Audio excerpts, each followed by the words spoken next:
kita mulai saja, walaupun narasumber kita baru 1 orang, tapi saya rasa Bang Ray punya banyak hal yang akan diceritakan terkait kecurangan pemilu ini.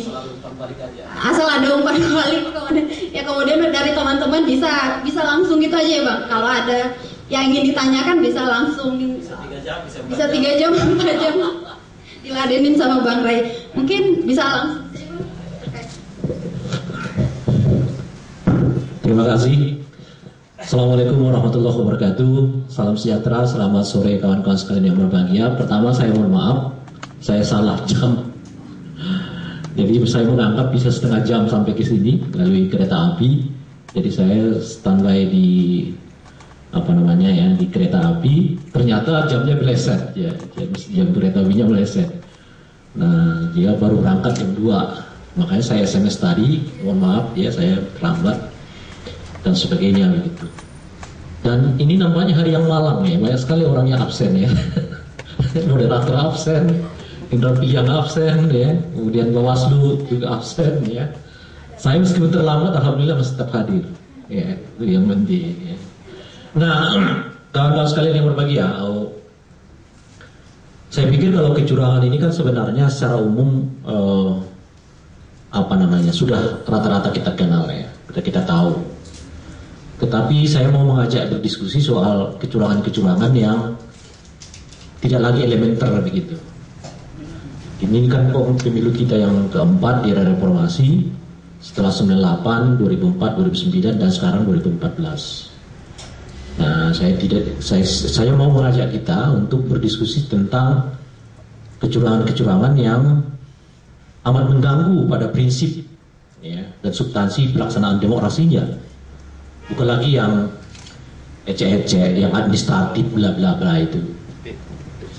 Nah ini juga semacam kritik kita terhadap sistem pemilu kita, karena di kita ini lebih senang meributkan hal-hal yang bersifat administratif dan sebetulnya lupa untuk tujuan berpemilu yang sesungguhnya gitu.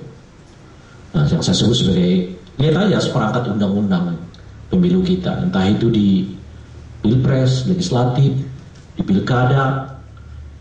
Nah, semua bobot kecurangan itu selalu bersifat dan berkenaan dengan hal yang berkaitan dengan administrasi. Ijazah palsu, KTP palsu, tidak cukup usia, ya, apalagi dan sebagainya itu semuanya administratif. Yang karena alasan-alasan modernitas, gitu, manajemen modern itu terpaksa ada. Sebetulnya nggak usah ada pun nggak ada apa-apa.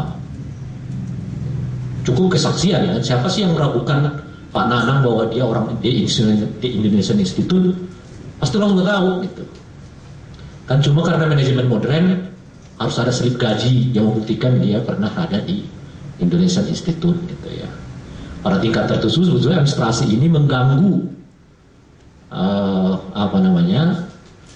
etik, ya, mengganggu kultur kita. Kita ini kan lebih banyak pengakuan. Jadi apa benar Ray Rangkuti itu tinggal di Ciledug? Tanya aja tetangganya gitu loh. Jangan tanya RT RW, tanya tetangganya. Tetangganya itu jauh lebih absah untuk menyatakan bahwa Ray Rangkuti itu tinggal di sini gitu, ketimbang RT RW dan sebagainya. Nah, cuma kan karena alasan manajemen modern itu tadi, kita lebih baik menanya RT ketimbang menanya tetangga-tetangganya yang dalam kultur kita itu yang paling absah. Nah, mungkin karena pemilu ini adalah temuan masyarakat modern, datang dari barat, dengan manajemen yang memakai juga manajemen barat, ya kita pakai itu. Dan pada faktanya tidak semua orang siap. Itu soal ijazah, misalnya ya, soal ijazah saja misalnya. Kan ini diperberat kepada seluruh warga negara Indonesia, tatkala justru negara nggak mampu menyediakannya. Soal KTP, syarat domisili misalnya, bila dibuktikan melalui KTP, itu diwajibkan kepada semua warga negara yang justru tidak dilayani oleh negara. Kalau persoalan KTP itu kan bukan persoalan warga negara, itu bukan persoalan warga, itu persoalan negara yang tidak memfasilitasi warga negara. Nah, jadi kesalahan administratif ini justru muncul karena kealpaan negara untuk menyediakannya, tapi kemudian orang bisa dihukum karena itu. dalam konteks politik, dalam konteks pemilu gitu ya. Entah itu misalnya, ya saya tidak boleh memilih karena tidak terdaftar di DPT. Tidak terdaftar di DPT itu ya karena nggak dilayani negara. Kan tidak ada ketentuan yang mengatakan bahwa warga negara wajib mendaftar. Kalau wajib mendaftar ya tentu saya akan datang. Yang ada adalah didaftar, baca undang-undang itu. Warga negara didaftar untuk menjadi pemilih dalam pemilu. Didaftar itu artinya pemerintah yang harus proaktif. Dalam pemerintah dalam hal ini tentu penyelenggara dan sebagainya. Nah, saya mau mengatakan bahwa seringkali kecurangan, seringkali pelanggaran, seringkali justru lebih substansial dari itu. Orang kehilangan hak-haknya di dalam politik karena alasan administrasi yang sepenuhnya bukan karena kemauan dari warga negaranya atau insan politiknya, tapi lebih karena negara tidak menyediakan fasilitas yang cukup dan memadai untuk itu. Ini sekarang nih yang mau kita dengar kan, kelompok difabel dalam hal ini yang tunanetra tidak akan diberi surat suara yang bersifat apa namanya berailer ya. Mereka mogok, nggak mau katanya mempergunakan. Jadi bukan golput, mogok, mogok ikut memilih. Ya iya itu kan, mogok ikut memilih. Karena kalau golput, jadi ini antara mogok dan golput memang dua hal yang berbeda. Kalau golput itu kan sikap politik karena ketidakpercayaan pada output pemilu. Jadi itu lebih makro tuh. Ini enggak, karena negara tidak memfasilitasi mogok. Tidak ada apa namanya tadi surat suara yang berailer ya, berailer mogok. Mereka mengatakan tidak akan mempergunakan hak pilih. Itu bukan golput. Jadi golput ini juga harus kita perhatikan definisinya baik-baik, karena orang selalu mengatakan 30% itu golput. Enggak, 30% itu termasuk di dalamnya negara yang tidak memfasilitasi itu, yang mogok itu gitu loh. Jadi kalau misalnya pemilu kita kemarin hanya partisipasinya 70%, 30% itu adalah yang tidak berpartisipasi. Yang tidak berpartisipasi ini banyak ragamnya. Dari yang golput, mogok, ya, memang dihalang-halangi hak pilihnya dan sebagainya gitu. Nah ini kalau jumlahnya sampai 20 juta ya, kelompok difabel itu mogok, yaitu sampai 40-50 kursi di DPR itu, tinggi sekali. Nah ini dan lebih dari itu, pertanyaannya kalau sampai misalnya benar-benar mereka mogok 40-20 jutaan, itu surat suara mau diapain? Itu potensinya. Nah itu makanya saya mau mengatakan kita agak lupakan ini sedikit. Semestinya dengan 4 kali pemilu dengan sekarang ini, masalah yang seperti ini sudah tidak ada.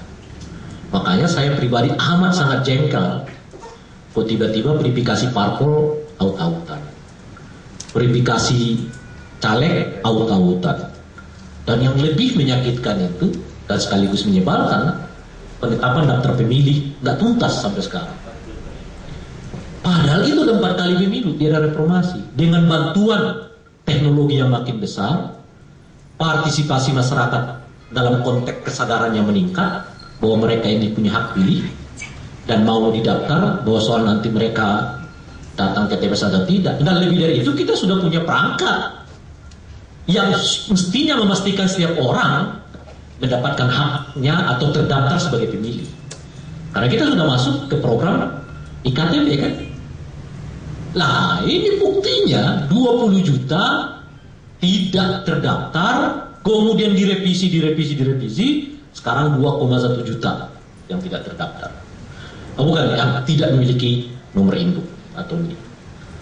Nah ini salah siapa? Kan bukan salah masyarakat, salah negara tidak memfasilitasi. Itu yang saya sebut aneh, menjengkelkan, menyebalkan, dan pada tingkat tertentu sampai kita muak gitu ya.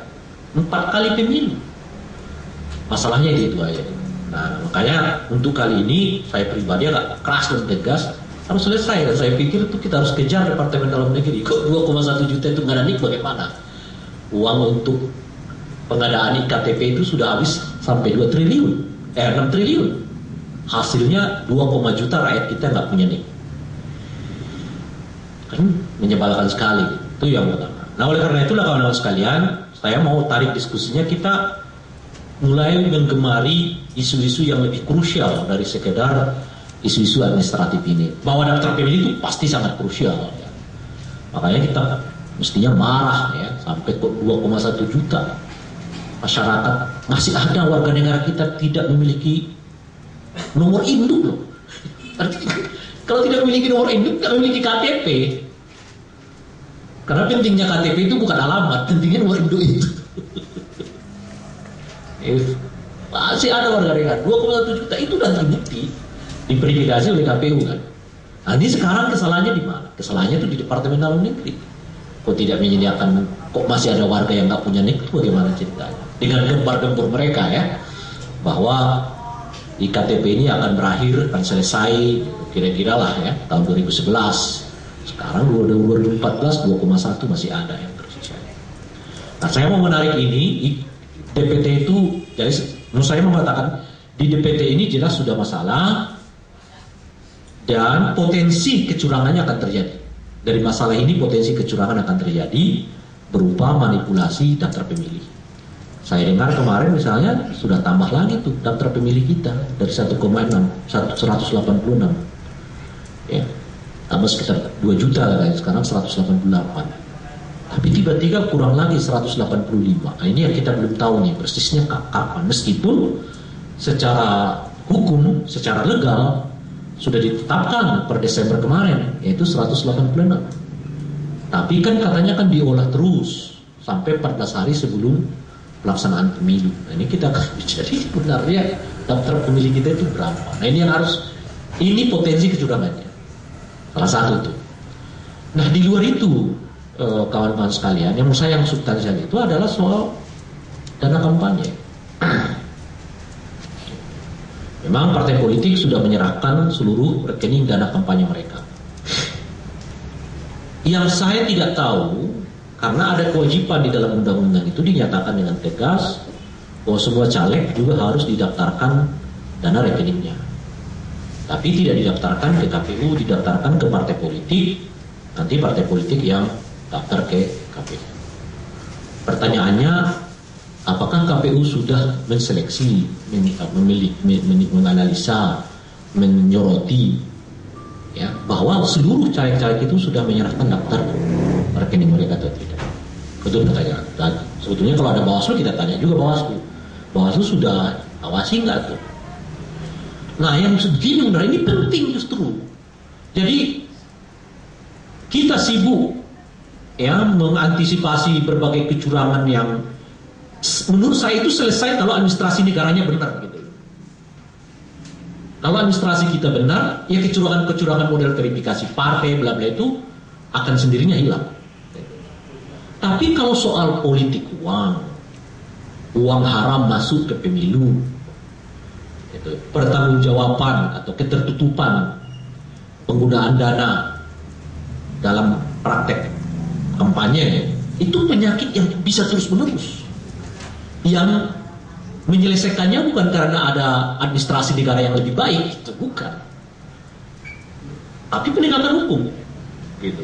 Penegakan hukum dan juga kemauan untuk melakukan pengawasan. Di situ berakhirnya.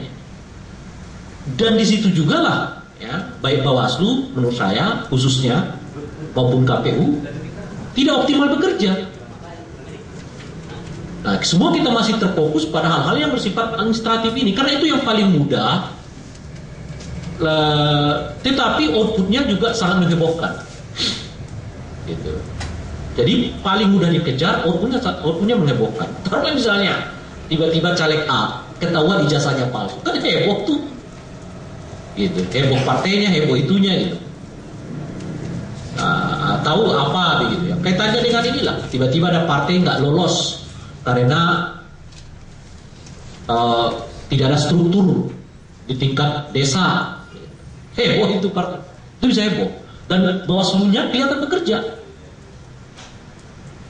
Nah, tetapi menurut lagi-lagi ini semua selesai kok kalau administrasi negara kita makin baik gitu. Artinya nggak usah pakai Bawaslu, nggak usah macam-macam, ini akan selesai dengan sendirinya. Asal administrasi negara kita makin baik. Memang ada partai yang nggak mau punya pengurus di ranting. Nggak mungkin. Semua partai kalau penting di keluarga pun ada struktur organisasinya gitu. Partai itu maunya gitu kan. Di keluarga kita itu ada struktur organisasinya. Bapak ya kepala organisasi partai paling kecil dalam struktur organisasi gitu. Mesti itu. Kalau semakin banyak anggotanya semakin senang kok mereka. Asumsinya kan begitu. Makanya kalau partai tidak ada di desa tertentu kemudian tidak sah berdiri, menurut saya itu aneh aja. Mana ada partai yang membatasi dirinya itu untuk tidak berkembang gitu. Nggak ada. Semakin dia berkembang ya semakin senang gitu. Nah itu yang saya sebut, kalau ini pasti beres, nggak usah pakai pengawasan gitu loh. Pasti beres, nggak usah pakai undang-undang sekalipun sebetulnya udah beres. Gitu. Pasti partai maunya berkembang di mana-mana. Gitu. Termasuk partai lokal. Partai lokal ini nanti kan kita nggak tahu nanti yang di Aceh, di Papua itu. Lama-lama 20 tahun ke depan mereka sudah partai Indonesia, bisa juga begitu. Karena ya itu naluri berkuasa aja kan. Kalau bisa jadi gubernur ngapain bupati kan kira-kira gitu. Kalau bisa jadi presiden ya buat apa gubernur ya kan. Dan sebagainya. Ya itu kan naluri berkuasa saja. Semakin besar semakin senang dia. Nah itu pertama yang saya sebut. Kita diskusi deh soal dana kampanye. Dan itu sampai sekarang kan nggak ada. Tapi praktek penggunaan uang di dalam kampanye sampai hari ini semua kita udah tahu. Ada calon presiden, ada partai yang buat kuis kebangsaan lah, kuis ini, kuis itu, ya. Ada yang iklan di mana-mana dan sebagainya itu parah. Tapi pernah nggak ditanya dari mana mereka punya uang? Nggak ada. Ya, ditanya aja tidak, apalagi ditindak kan? Ditanya aja tidak. Jadi, makanya dulu kan ada Bawaslu harus tanya, udah periksa nggak dana kampanyenya Partai Nasdem, dana kampanyenya Partai Golkar, Partai Hanura, berapa tuh? Kok tiba-tiba setelah HT masuk ke Hanura, iklannya banyak? Jadi pertanyaan, itu kan kasat mata aja, masa kita nggak ngerti? Gitu. Tentu saja kan kita sudah, Bawaslu mesti udah tanya tuh, kamu tiba-tiba dapat duit dari mana? Kemarin kami nggak begitu tuh. Tapi begitu HT masuk ke Hanura, kok tiba-tiba iklan di mana-mana? Kan kasat mata aja. Kan layak, Bawaslu layak bertanya. Dan dia punya hak untuk bertanya itu. Dari mana kamu tanya? Dari dananya. Coba keluarkan ininya semua. Laporan-laporan penggunaan budget untuk iklan itu dan sebagainya. Dia tinggal paksa minta dari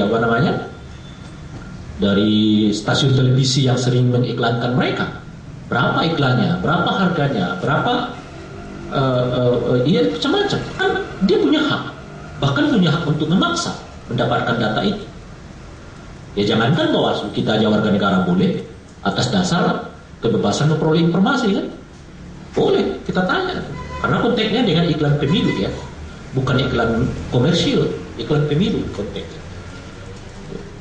Nah ini yang kita ini belum konsen, secara umum kita ini belum konsen. Nah saya mau sebelum masuk ke pelanggaran yang lain, kecurangan yang lain, kita lihat efeknya. Itu efek-efek dari ini, ya artinya masyarakat juga nggak peduli soal uangnya bagaimana gitu.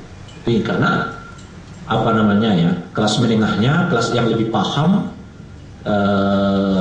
penyelenggaranya macam-macam, juga tidak mengedukasi publik untuk lebih peduli pada isu-isu yang substansial ini.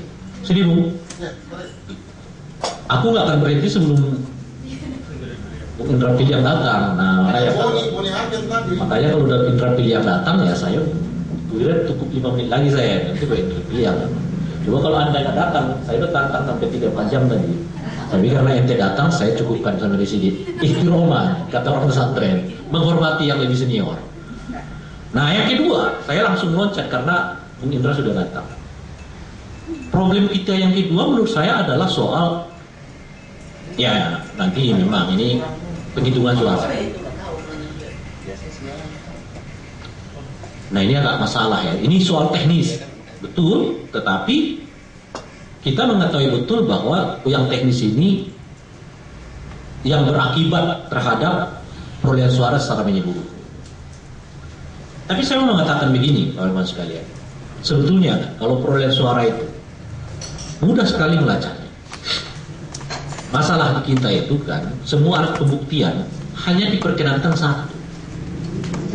Apa alat pembuktian itu? Nomor C1 itu. Hanya itu. yang mengakibatkan kemudian ya petugasnya di lapangan menjadi bisa semena-mena, sewenang-wenang, menurunkan, menaikkan jumlah suara, karena tidak bisa formulir C1 itu kopian dari dia saja nggak bisa menyamai kedudukan hukumnya dengan yang aslinya. Jadi apa yang dikatakan oleh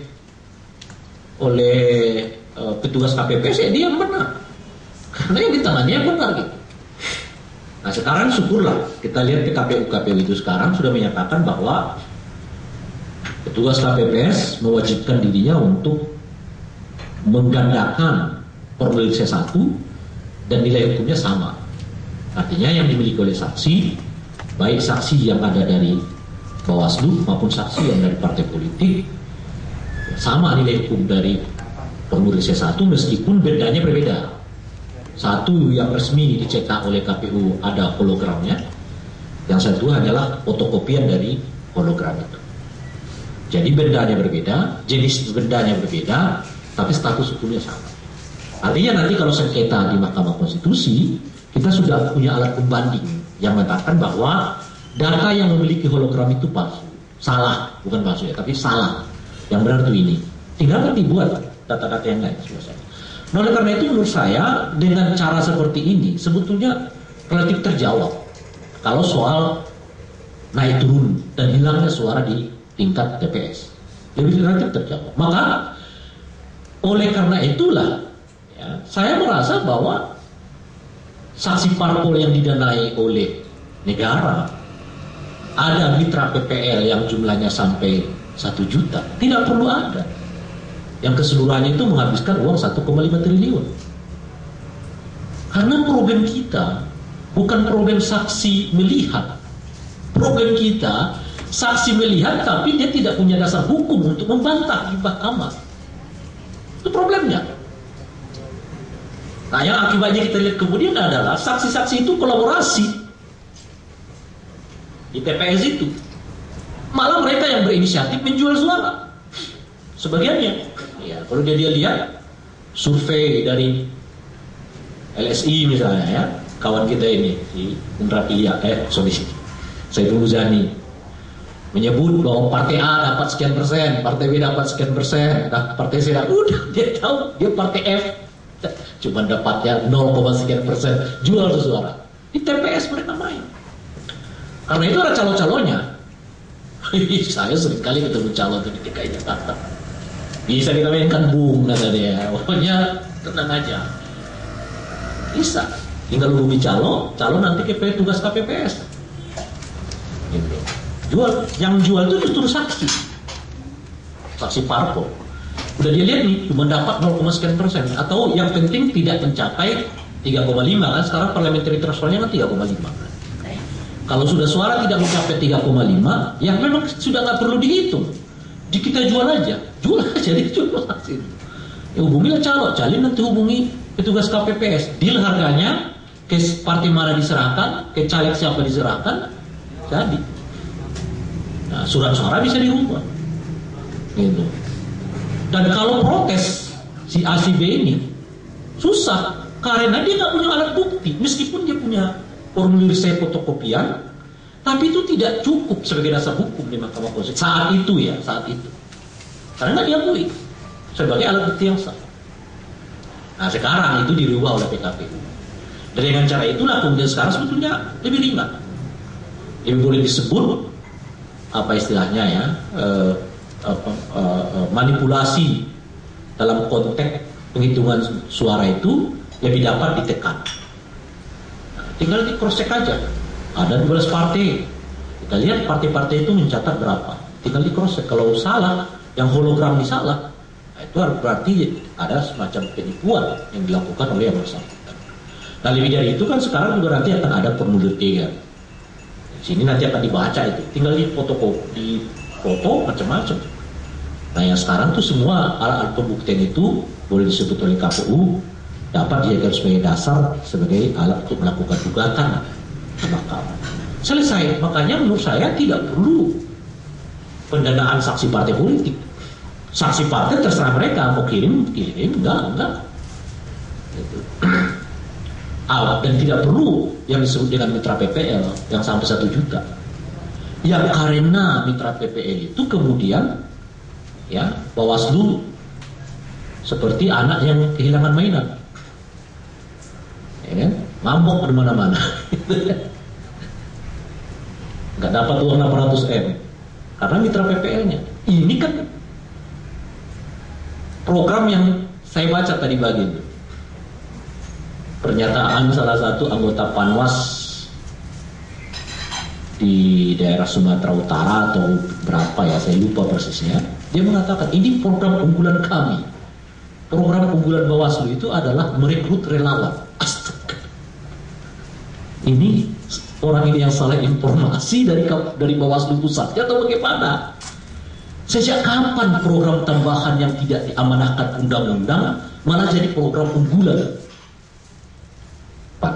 Program unggulan Bawaslu itu yaitu bisa nggak mereka cek dana partai politik ini benar apa enggak? Itulah program unggulannya, gitu loh.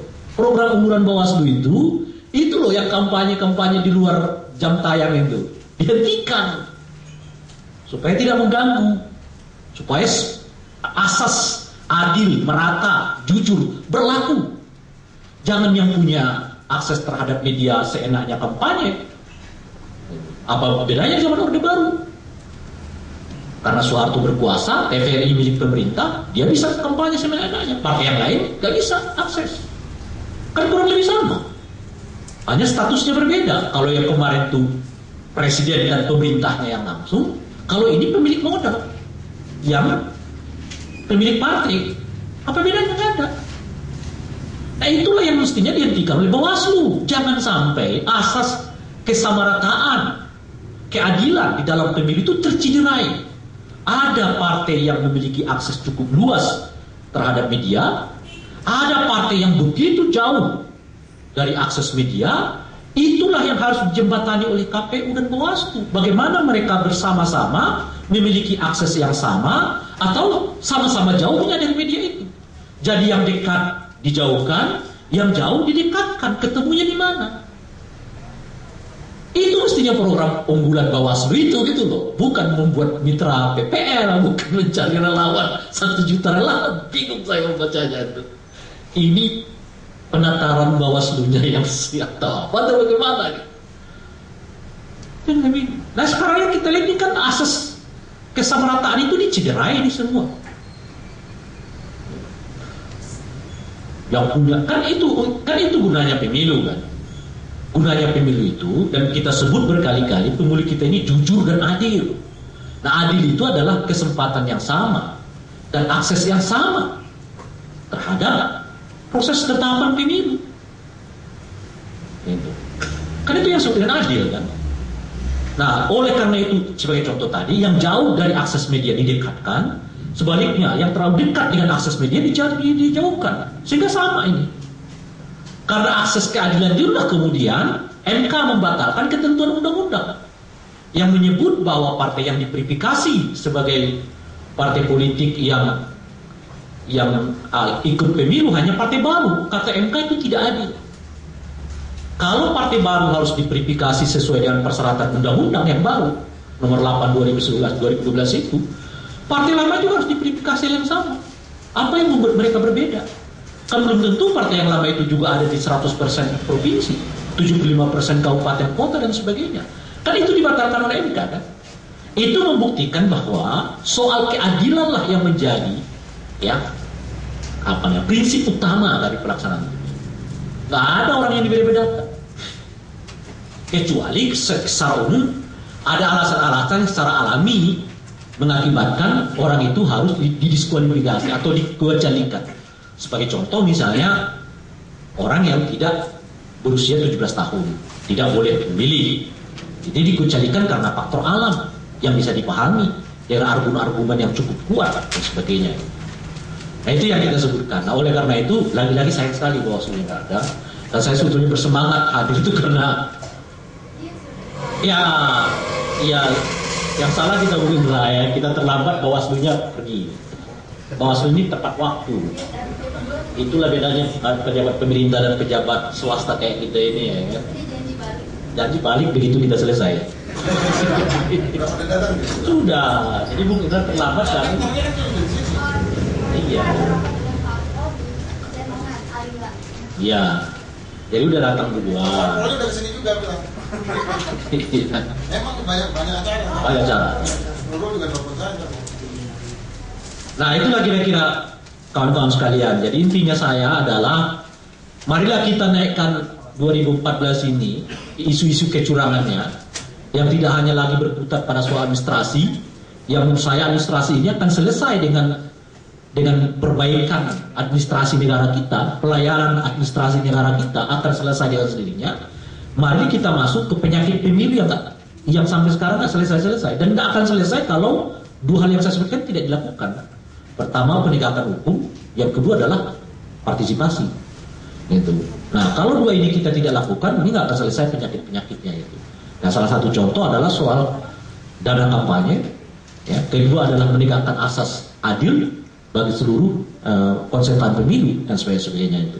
Nah mungkin sebagai pembuka itu saja dulu. Akan disambung kembali terus oleh Bung Indra J. Piliang. Terima kasih. Assalamualaikum warahmatullahi wabarakatuh. Ya, terima kasih Bang Ray yang sudah panjang lebar memberikan pencerahan pada kita, terutama tentang bahwa kecurangan itu memang ada administratif, tapi kemudian yang lebih juga diperhatikan yaitu kecurangan yang lebih prinsipil dan juga dalam pelaksanaan pemilu itu sendiri. Nah, kemudian ada narasumber kedua juga sudah ada Bang Indra Jaya Piliang yang adalah Ketua Badan Litbang Partai Golkar.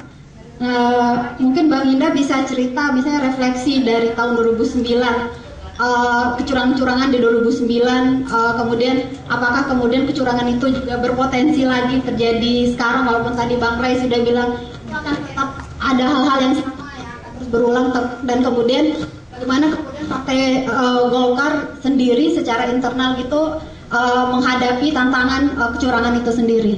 Silakan Bang. Terima kasih, Lola. Assalamualaikum warahmatullahi wabarakatuh. Terima kasih, Bung Ray. Saya mohon maaf terlambat karena ada acara juga di Sindo, Koran Sindo, dan terpaksa dapur juga cepat di sana. Baik, kalau kita lihat dari pemilu di negara manapun, potensi kecurangan itu selalu ada ya. Bahkan dengan pakai sistem e-voting sekalipun gitu, ada aja cara untuk melakukan kecurangan, termasuk juga dengan cara melakukan sabotase, misalnya sabotase terhadap ya kalau pakai e-voting itu ya tentu pakai teknologi gitu kan, artinya kartu pemilihnya nggak bisa dipakai gitu kan. Seperti ATM lah, kartu pemilihnya tidak bisa dipakai atau dibom gitu kan, dibom pakai virus dan segala macam gitu. Nah, untuk Indonesia masalah kita ini kan pertama itu tantangan kita geografis. Ini masalahnya, geografis artinya ada desa kota. Oke, desa kota, sekarang kota semakin besar, tetapi yang paling penting itu ada daerah-daerah tertentu, remote area, di mana TPS ada di sana, tetapi bahkan sinyal handphone pun nggak ada. Kalau dulu kan telepon nggak ada, sinyal handphone nggak ada, listrik belum masuk, dan daerahnya jauh. Remote area ini kan bisa kita temukan misalnya di pulau-pulau terpencil. Kita punya banyak pulau dan di sana ada TPS. Kemudian di area-area di pinggir sungai atau di pedalaman seperti di Kalimantan itu, area-area di perbatasan, TPS-TPS di perbatasan, TPS-TPS yang memang ada di daerah ya seperti di Papua misalnya, bukan hanya Papua, bahkan mungkin juga di Banten ya, dan TPS yang terletak berdekatan katakanlah dengan perkampungan siapa di sana Pak? Suku Baduy. Orang Baduy itu kan nggak boleh milih, haram gitu mereka. Nabinya mungkin ini. Jadi fatwanya dia itu di sana kan nggak boleh teknologi, nggak boleh apa-apa, apalagi memilih. Sementara mereka masuk daftar pemilih. Masalahnya adalah ada potensi kecurangan. Kecurangannya di mana? Ya mereka ada yang memilihkan atas nama mereka. Siapa yang memilihkan atas nama mereka? Ya itu bisa aja struktur birokrasi yang ada di sana atau partai politik yang memang dominan di sana. Itu terjadi gitu. Artinya potensi-potensi kecurangan kalau kita lihat dari sisi TPS ya. Sama yang dikatakan tadi, praktek yang terjadi itu kalau pemilih itu datang terlalu pagi misalnya dan dia kemudian pulang sebelum perhitungan suara selesai, yaitu berarti yang ada di TPS itu hanya beberapa orang. Nah kalau ada 2 orang saksi partai di sana, misalnya partai politiknya ada 12, tapi yang cuma 2 orang saksi partai di sana, ya sudah mereka bisa berkolaborasi dengan KPPS untuk praktiknya bisa macam-macam. Terutama sebetulnya untuk menyoblos surat suara di mana pemilihnya tidak datang. Ya udah sibuk mereka tuh berapa lu gitu kan. Partai A misalnya udah lu coblos 100 ya, 50, kita coblos 40 atau 55 kita bagi 2 aja nih.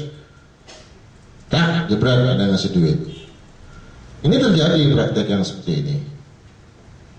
Tapi benar yang dikatakan dari tadi bahwa memang acuan kita sebetulnya untuk masalah kecurangan ini itu ada di TPS di 560.000 ya, 560.000 TPS itu sebetulnya titik kerawanan pemilu yang paling sentral. Nah jadi kalau cuma kita sibuk misalnya, wah iklan Indonesia Cerdas itu melanggar aturan, bagi saya itu bukan isu penting bagi saya ya. Bahwa ada partai yang nangis-nangis gitu kan, ya silahkan aja, nangis juga bagian dari strategi politik kok. Ada yang merasa disadap gitu, ya udah itu kan cuma, ya nggak apa-apa lah, itu kan cuma bagian dari komunikasi politik itu, dan itu sah-sah saja dalam politik gitu. Ada yang merasa dizalimi, ada yang merasa diintimidasi, mau ditembak, bom kapalnya meledak dan segala macam, nggak apa-apa, itu bahasa komunikasi. Tapi dari sisi struktur pemilihan itu ada di infrastruktur pemilihan itu sendiri, infrastruktur pemilu.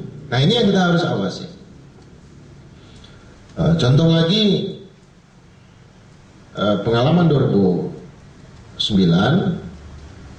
waktu quick count dilakukan, itu kan dimunculkan terlebih dahulu. Jadi ada satu lembaga survei yang bekerja sama dengan satu media televisi, mereka melakukan quick count untuk memberikan dampak psikologis kepada pemilih.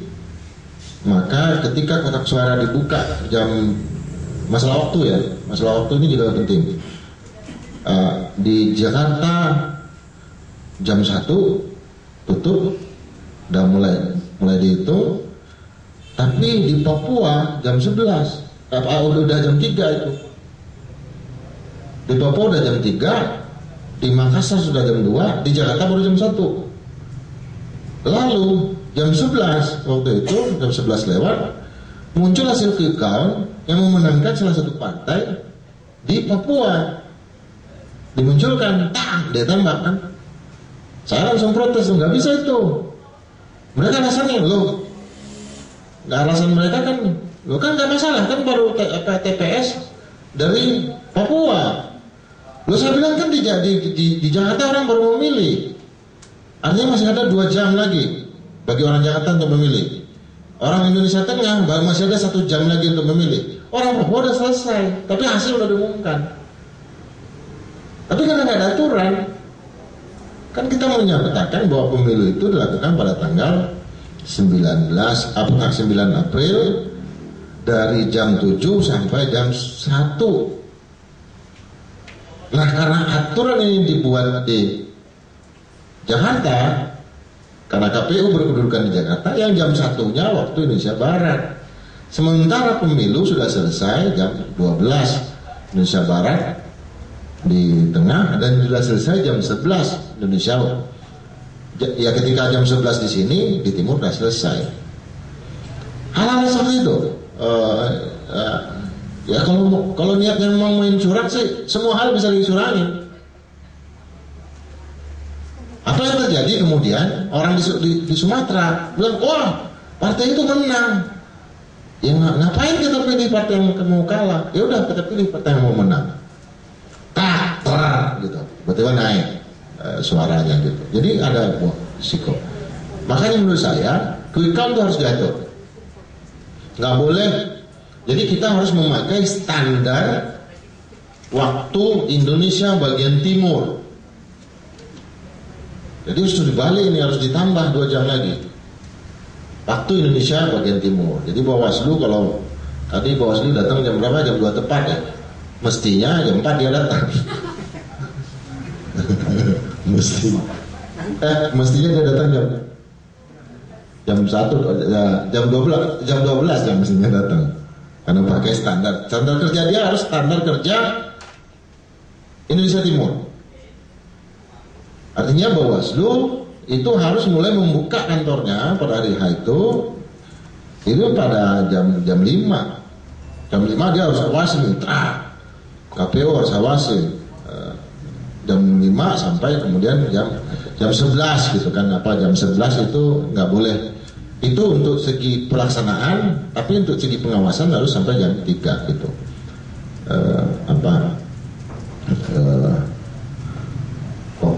Tahapan penghitungan suara ya, tahapan penghitungan suara. Itu untuk kalau kita bicara soal TPS ya, soal TPS. Nah yang lain tentu banyak ya, pengerahan pegawai negeri. Ini susah sekali. Diawasi oleh Bawaslu, oleh KPU. Bagaimana birokrasi terlibat dalam proses itu. Kampanye, pengerahan massa, bahkan yang paling berbahaya itu menurut saya bukan money politik. Bukan money politik. Mau riset apapun nanti kita lihat hasil riset itu bukan uang yang menentukan kemenangan. Banyak calon yang maju dalam pilkada, uangnya banyak. Kalau ini bangsa kita masih cerdas, bangsa kita saya masih percaya kita harus percaya sama rakyat kita. Rakyat kita itu masih memilih orang yang bukan karena uang. Ya contoh, saya cek di banyak pilkada, orang yang punya banyak uang itu jarang yang menang. Jokowi tidak akan menang di Jakarta kalau andalanya uang, misalnya ya. Artinya masyarakat kita tuh masih memilih berdasarkan pilihan nuraninya. Biaya kampanye partai paling besar dia akan paling menang enggak gitu. Uang itu tidak merupakan apa istilahnya kekuatan pengubah, driving force dari pilihan politik, enggak. Ya. Makin banyak menggunakan uang makin menang enggak. Nah, yang saya rasakan, yang saya lihat juga pengalaman selama ini, yang paling memberikan pengaruh itu sebetulnya birokrasi ini, kekuasaan, power, otoritas, intimidasi. Misalnya Ray Rangkuti, dia seorang pengamat, dia seorang analis. Kata Ray, dia punya istri, belum punya istri, ya masih jomblo ya. Dia punya istri, dia punya istri, dia pengamat tapi istrinya pegawai. Untuk mencegah si Ray bicara, istrinya ditekan. Kalau masih bicara seperti itu, nanti mbak saya geser, saya nonjobkan misalnya. Kalau istrinya kepala dinas atau kepala bagian, dia dioper menjadi misalnya kerja administratif misalnya. Ya dia harus ngomong dong sama Ray.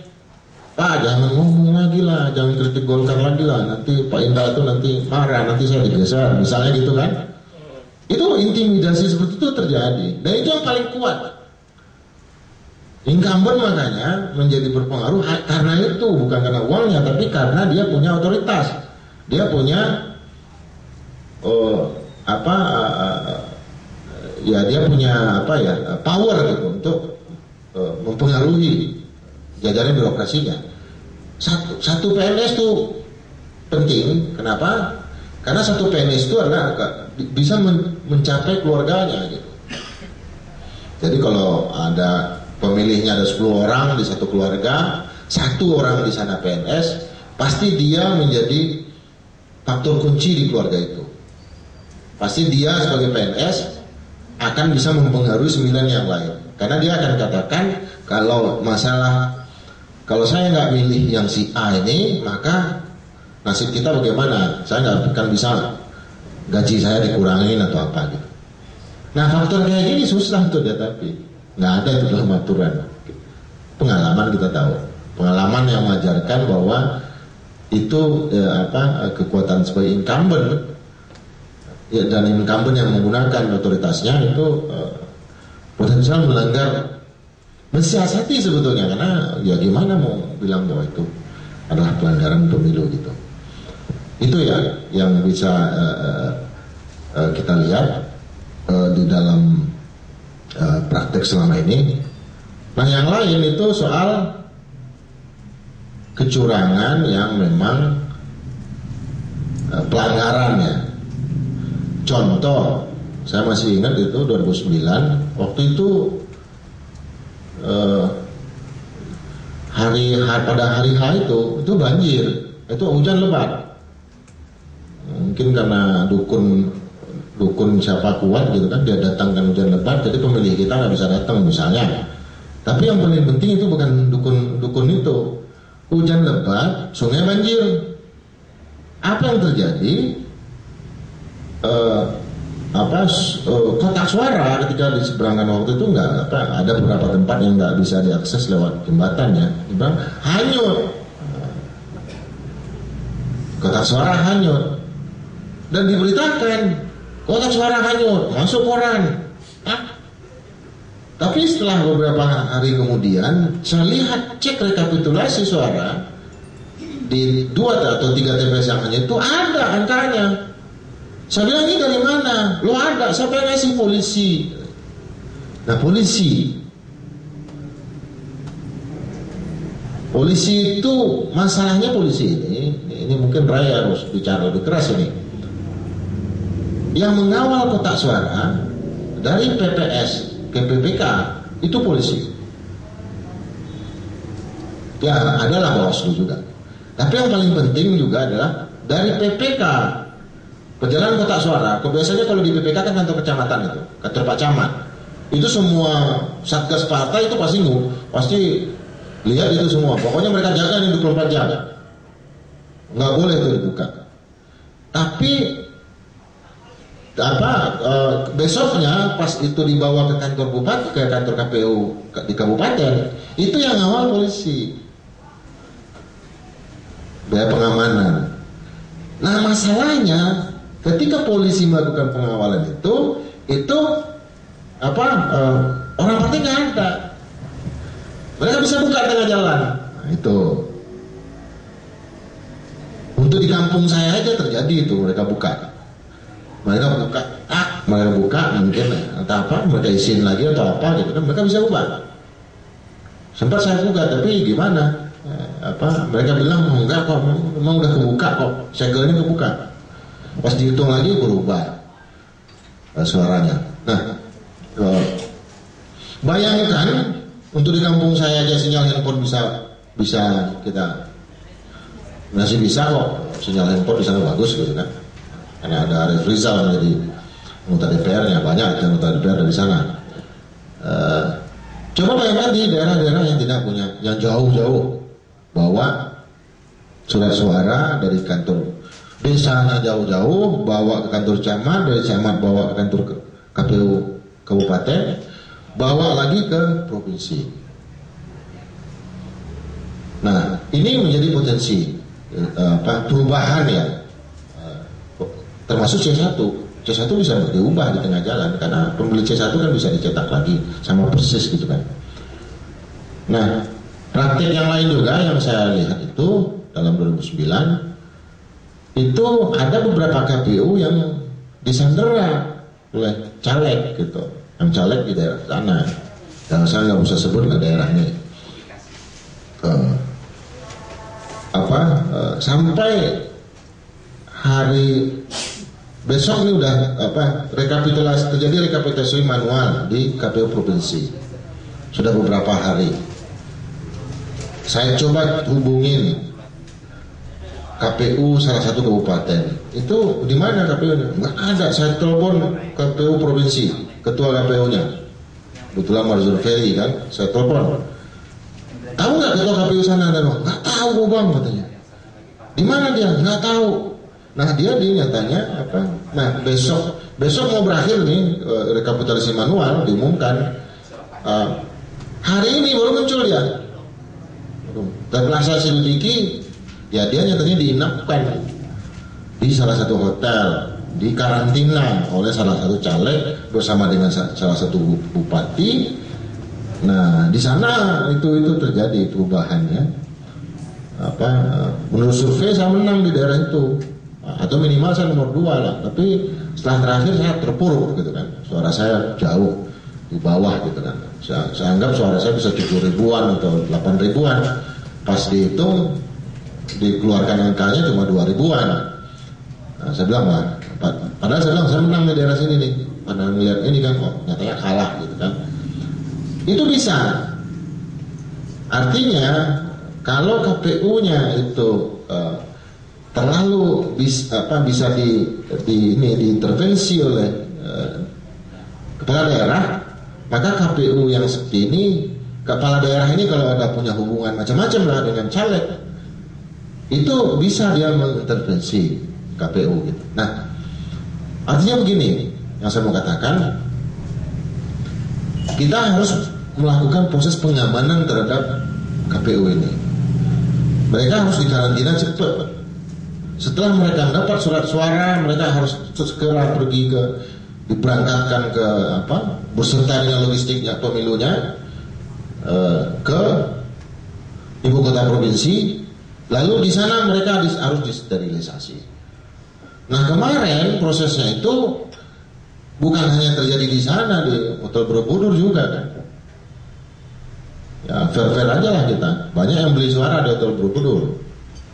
Kalau dibuka tuh CCTV-nya Hotel Borobudur tuh udah berapa ratus miliar itu uang beredar di sana. Tas kan. Pindah dari satu ruang karaoke ke ruang karaoke yang lain ya. Apa namanya? Pernah sana? Manhattan ya? Manhattan. Dan tolong CCTV-nya dimatikan, mati semua tuh. Tak. Sampai di Hotel Borobudur nggak steril. Makanya siapa abang kita itu, si Komis Antasari Azhar kan salah satunya kena kan gara-gara itu. Gara-gara dia datang ke sana, dia impresi, dia lihat praktik yang seperti itu, lalu dia ancam, saya akan penjarakan kalian semua. Katanya dia duluan yang dikerjain. Itu real, ini kisah nyata, ini bukan kisah dibuat-buat. Artinya saya mau katakan harus ada proses imunisasi, sterilisasi atau apapun lah terhadap perjalanan kotak suara dari tingkat TPS ke tingkat pusat sampai ke Jakarta. Bukan hanya kotaknya yang harus diimunisasi, disterilisasi, tapi juga seluruh penyelenggara pemilunya. Aman nggak ini? Bisa nggak ini? Kalau ini bisa diamankan, kan macam-macam cara orang mengintimidasi. Kalau dia ke KPU, kalau baru sekali aja dia ke KPU, nggak punya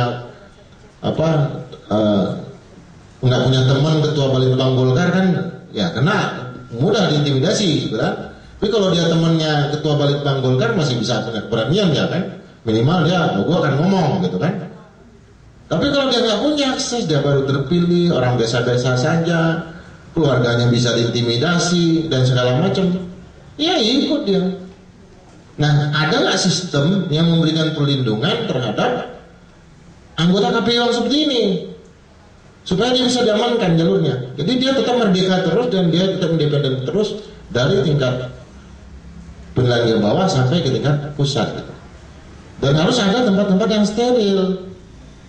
Sampai sekarang saya nggak tahu, misalnya ini kan mau 40 hari lagi nih, nanti proses rekapitulasi manual yang dilakukan nasional yang dilakukan oleh KPU itu di mana? Tahu nggak kita? Apa di Hotel Borobudur? Masih di sana? Apa di GBK? Apa di Istora Senayan? Sebaiknya Hotel Istora Senayan disterilkan dari sekarang, dibuat sistem di sana, komputer segala macam.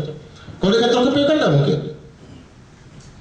Harus ada itu, KPU harus mengumumkan dari sekarang bahwa nanti kita akan melakukan rekapitulasi di sini dengan tenaga sekian banyak orang, komputer sekian banyak orang, dan ada saksi-saksi partai kita tempatkan di sini, ada pengamat kita tempatkan di sini, pemantau di sini, Bawaslu di sini.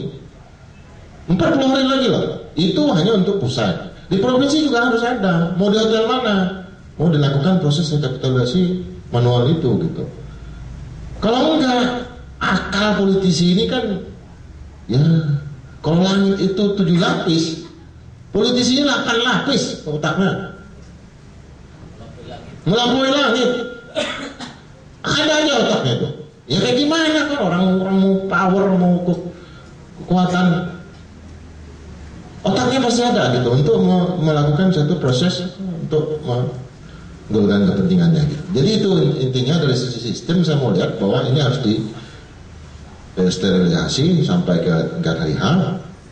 Nah, yang lain yang harus kita pantau yang terakhir ya, menurut saya itu adalah proses sengketa di Mahkamah Konstitusi. Itu juga harus dibuat seefektif mungkin, seefisien mungkin dengan kasus yang mungkin banyak. Gitu. Kasusnya banyak itu. Tahun 2009 banyak kekacauan saya lihat. Salah satu kekacauan itu adalah saya berhadapan dengan Ray Rangkuti waktu itu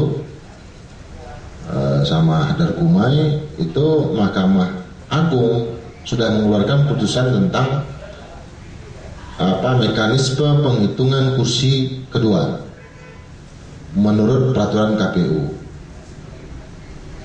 tata cara penghitungan kedua. Lalu Mahkamah Agung memutuskan bahwa SK, entah SK nomor berapa itu bisa dicek, SK putusan KPU nomor sekian itu melanggar undang-undang pemilu, diputuskan oleh MA dan harus menggunakan metode yang lain. Nah, pas terjadi proses itu ulang kan saya termasuk itu. Saya termasuk anggota DPR yang ditetapkan oleh Mahkamah Agung. Tapi bukan ditetapkan oleh Mahkamah Konstitusi. Nah, masalahnya waktu itu terjadi perdebatan. Kalau menurut saya Mahkamah Agung lah yang menguji apakah satu putusan KPU itu bertentangan dengan undang-undang, bukan Mahkamah Konstitusi. Karena keputusan KPU itu berada di bawah undang-undang. Kalau berada di bawah undang-undang, ketika diuji berarti MA yang menguji. Tapi kemudian KPU dan teman-teman NGO itu memasukkan sengketa itu diintervensi, ada putusan intervensi dari MK yang mengatakan, MK mengatakan bahwa yang benar adalah proses perhitungan yang menurut keputusan KPU. Nah, ini nggak pernah lagi kita ungkap-ungkap. Itu kalau keputusan itu Mahkamah Agung yang dipakai waktu 2009, maka ada 61 kursi di DPR yang berubah. Nah, termasuk saya masuk, yang keluar adalah Refrizal dari PKS di Dapil Sumbar 2, termasuk Mutia Hafiz waktu itu. Mutia Hafiz itu masuk. Mutia Hafiz kan dia kan PAW ini kan, sini ada yang meninggal kan. Mutia Hafiz termasuk si Rama masuk waktu itu. Rama pertama masuk ya ke DPR. Beberapa pimpinan partai yang sekarang jago-jago itu kalah itu. Misalnya Mahfuz Siddiq itu nggak masuk, kalau saya masih ingat itu. Beberapa nggak masuk itu. Si Irgan segala macam tuh nggak masuk. Jadi banyak ketua-ketua fraksi sekarang itu sebetulnya nggak masuk menurut versi MA. Tapi itu diintervensi. Nah, ini juga masalah legalitas, masalah hukum sengketa Mahkamah Konstitusi. Itu kita harus lihat secara penuh. Selain sidangnya, menurut saya MK nanti kalau ada 77 dapil, katakanlah 77 dapil untuk DPR RI, itu kalau dan MK kan mengurus sampai ke bawah, sampai kursi DPRD. DPRD pun dia ngatur loh. Masalah perbedaan 1 kursi 2 kursi itu yang memutuskan MK. Berapa dapil semuanya. Jadi kalau ada 1000 kasus masuk dalam waktu bersamaan ke MK, jebol ke MK kan. Harus dibuat sekarang seterang-menerangnya, harus dijelaskan kepada masyarakat sehingga proses administratifnya sampai persidangannya, sampai pembuktiannya itu bisa mulus. Nah, tetapi kuncinya lagi-lagi nggak akan ada gunanya seluruh sengketa yang terjadi di MK ini kalau formulir C1 yang ada di TPS itu clear, bersih 100%, sampai ke MK pasti bersih 100%. Nggak akan MK tinggal ketok palu, tak salah, Anda menang, MK. Cuma ngelihat beberapa ini, nggak perlu ada saksi dan segala macam untuk dihadirkan gitu. Jadi itu sebagai gambaran dari awal sampai akhir. Secara umum kita optimis dengan pemilu ini. Kenapa? Karena optimisme itu muncul justru karena skeptisisme begitu tinggi gitu. Jadi optimisme. Jadi biasanya kalau masyarakat itu sudah menganggap biasa-biasa aja, maka apa sih pemilu? Itu biasanya pemilunya lancar-lancar aja. Nggak akan ada yang orang yang yang begitu bersemangat untuk mengambil proses transisi berikutnya. Mungkin untuk pilpres ada persoalan karena kita harus ganti presiden kan, dan presiden sekarang bisa jadi 10 tahun lagi, sampai 10 tahun berikutnya itu aja yang jadi presiden kan. Jadi mungkin untuk elit presiden, kursi presiden kan biasanya ada kekacauan sedikit, tapi untuk pemilu saya tidak terlalu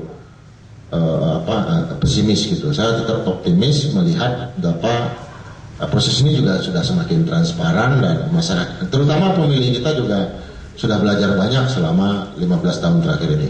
Saya kira itu, terima kasih, Mbak.